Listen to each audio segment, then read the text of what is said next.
అందరికీ నమస్కారం. నేను ఈశ్వర ప్రగడ హరిబాబు, తెలంగాణ హైకోర్టులో న్యాయవాదిగా ప్రాక్టీస్ చేస్తున్నాను. మీలో కొంతమందికి తెలుసు, నేను రాజ్యాంగంపై విశేష కృషి చేసి 2 గ్రంథాలు రాయటం జరిగింది. ఒకటి తెలుగులో, మరొకటి ఇంగ్లీష్లో.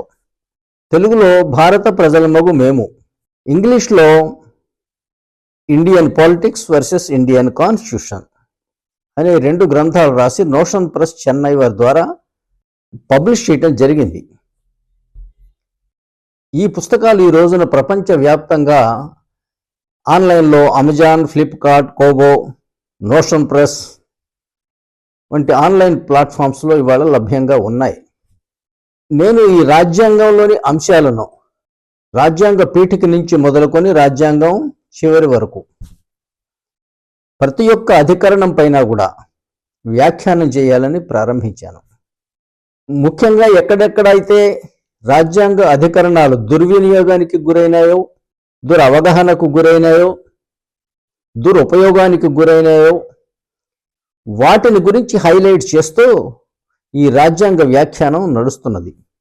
ముందుగా ఇంగ్లీష్లో ప్రారంభించి నిన్నటి వరకు 265వ ఆర్టికల్ వరకు వ్యాఖ్యానం చేయటం జరిగింది.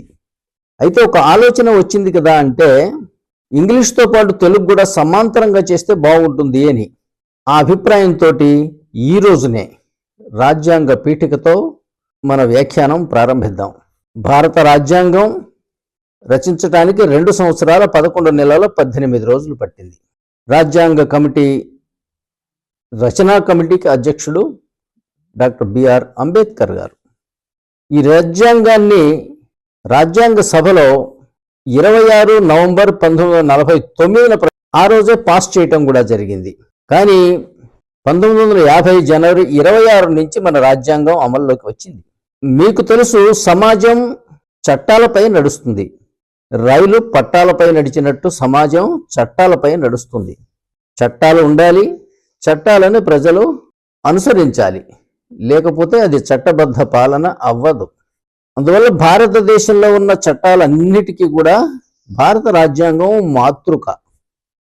అయితే రాజ్యాంగాన్ని కూడా అధిగమించి సహజ న్యాయ సూత్రాలు, వాటికి కూడా ఇవాళ న్యాయస్థానాలు అత్యంత విలువనిస్తాయి.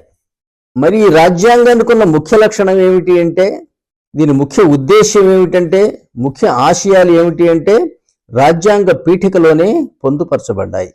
రాజ్యాంగ పీఠికే రాజ్యాంగ ఆశయాల సమాహారం.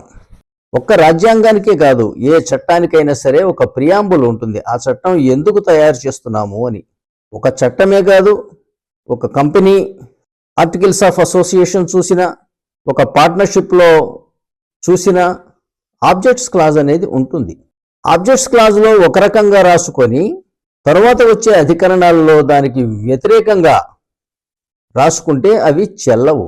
అదే ఆశయ భ్రష్టత్వం అంటే. అట్లాగే భారత రాజ్యాంగంలో మహోన్నతమైనటువంటి ఆశయాలు, ఒక సమగ్రమైనటువంటి స్వరూపాన్ని భారతదేశానికి దర్శించటం జరిగింది. భారత రాజ్యాంగం ప్రపంచంలో అత్యంత పెద్ద లిఖిత రాజ్యాంగం మాత్రమే కాదు, అత్యుత్తమమైన రాజ్యాంగాలలో కూడా ఒకటి అనేది నా భావన. భారత రాజ్యాంగ పీఠిక ఇలా నడుస్తుంది. భారత ప్రజల మగు మేము భారతదేశమును సర్వసత్తాక ప్రజాస్వామ్య గణతంత్ర రాజ్యముగా నిర్మించుకున్నటయు, ఇది ఫస్ట్ పార్ట్ అనుకోవాలి. తరువాత మరియు అన్న మాట వాడాడు కాబట్టి ఆ తర్వాత వచ్చేది 2వ భాగం అని మనం అర్థం చేసుకోవాలి. భారతదేశమును సర్వసత్తాక ప్రజాస్వామ్య గణతంత్ర రాజ్యముగా నిర్మించుటకు, మరియు భారత ప్రజలకు న్యాయము అనగా సామాజిక ఆర్థిక న్యాయము, స్వేచ్ఛ అనగా భావ ప్రకటన, నమ్మకాలు, విశ్వాసాలు, ఆరాధనకు సంబంధించిన స్వేచ్ఛ, మరియు సమానత్వము అనగా హోదాలో సమానత్వము, ప్రభుత్వ ఉద్యోగావకాశాలలో సమానత్వము, ఇవి కలిగించుటకు మరియు అనేది రాజ్యాంగ పీఠికలో ఇది మనం 3వ భాగంగా పరిగణించాలి. ఈ ఆశయాలు ఏమిటంటే, భారత ప్రజల మధ్య సౌభ్రాతృత్వమును పెంపొందించుటకు, అట్లాగే వ్యక్తి గౌరవాన్ని నిలబెట్టడం కోసం, అట్లాగే ప్రజల మధ్య ఐక్యత సాధించటం కోసం. నిశ్చయించుకొని ఈ రాజ్యాంగమును రచించుకొని రాజ్యాంగ సభనందు 26 నవంబర్ 1949 రోజున భారత ప్రజలమగు మేము మాకు మేమే సమర్పించుకొనుచున్నాము అని ఉంటుంది. ఇక రాబోయే వీడియోలలో ఈ రాజ్యాంగ పీఠికలో ఉన్నటువంటి ఒక్కొక్క అంశము, అట్లాగే రాజ్యాంగ పీఠికలో విభిన్నమైన అంశాలు ఎలా చేర్చారు, ఆశయ భ్రష్టత్వం ఎలా జరిగింది, ఇవి విషయాలు ఒక్కొక్కటిగా చర్చిస్తాను. ఈ వీడియో వరకు రాజ్యాంగ పీఠిక పరిచయం మీకు చేశాను. దయచేసి మీరందరూ ఈ ఛానల్ను సబ్స్క్రైబ్ చేయండి, షేర్ చేయండి, మీ అభిప్రాయాలను కామెంట్స్ రూపంలో తెలియజేయండి. ఎందుకంటే భారత రాజ్యాంగంలో ఉన్న ప్రతి అధికరణం పైన కూడా వ్యాఖ్యానం చేయటానికి ఈ వెబ్ సిరీస్ ప్రారంభించటం జరిగింది. మీ అందరి సహకారంతో రాజ్యాంగం యొక్క వాస్తవ స్వరూపాన్ని భారత ప్రజలకు అందించాలనేది నా అభిప్రాయం. సెలవు.